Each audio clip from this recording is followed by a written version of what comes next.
سلام لیدونکو، هیله ده چې ټول به روغ جوړ یاستئ. که چېرته مو زموږ چینل نه وي سبسکرایب کړئ، همدا اوس د زنګ علامه ته فشار ورکړئ او زموږ چینل سبسکرایب کړئ تر څو د ښکلي او د زړه پورې معلوماتو څخه برخمن شئ.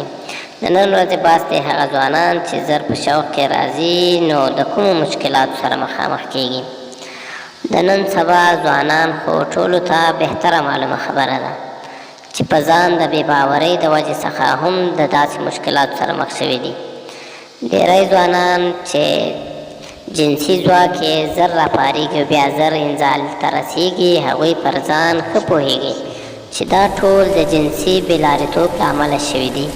دوی که له وخت سره سم پرهیز وکړي، د الله جل جلاله نه ویره اختیار کړي، ناوړه انځورونه په انټرنټ کې خراب سایټونه او په خپلو موبایلونو کې فاحش یا سیکس ویډیوګانې وانه چول شي او ونه کتل شي، او همدارنګه د جنسي بېلارېتوب لارې پرېږدي، دا ستونزې د وخت په تېرېدو سره له منځه ځي.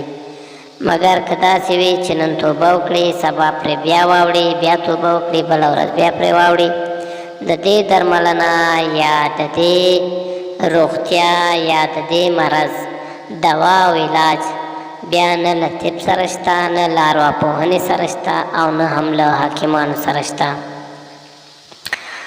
زه ستاسو ته یو ځل بیا په ټینګار سره دا خبره کوم چې جنسي کمزوري کومه ځانګړې بدني ناروغي نه ده، دا یوه اروايي عارضه ده چې انسان یې باید په خپله د کنټرول له لارې چارې وسنجوي.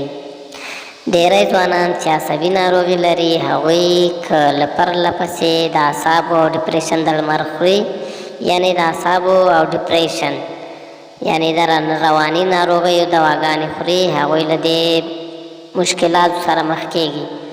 خو ډاکټران باید هغوی وپوهوي چې دا ستونزه یې د تل لپاره نه وي. دا هم اړینه ده چې باید دوا د انتخاب د غیر مسلکي کسانو لخوا درته ونه شي. ځینې ځوانان یو بل ته وایي پلاني دوا وخوړه، پلانی هم دا ناروغي لرودله، پلانی روغ رمټ شو. داسې بیخي ونه کړئ، بلکې تل له مسلکي ډاکټرانو سره مشورې وکړئ. د جنسي ملګري ترقینات او اشباع کېدو مخکې د مني خارجېدو یا زر انزالېدلو ته وایي. څېړنې ښیي چې په هرو 3 نارینه‌و کې یو یې د ژر انزالېدو ستونزه لري. د دغو مشکلاتو سره به هغه ځوانان په دې مرض اخته وي چې په ځوانۍ کې د موټک یا جلق څخه کار اخیستی وي. دوم، د جنسي ملګري ځانګړنې او دا چې هغه د کوروالي نه مخکې اماده شوی وي او که نه. دریم، رواني ستونزې او اضطراب. څلورم، د لاندنیو دواګانو استعمال هیڅکله ونه کړئ، لکه شراب.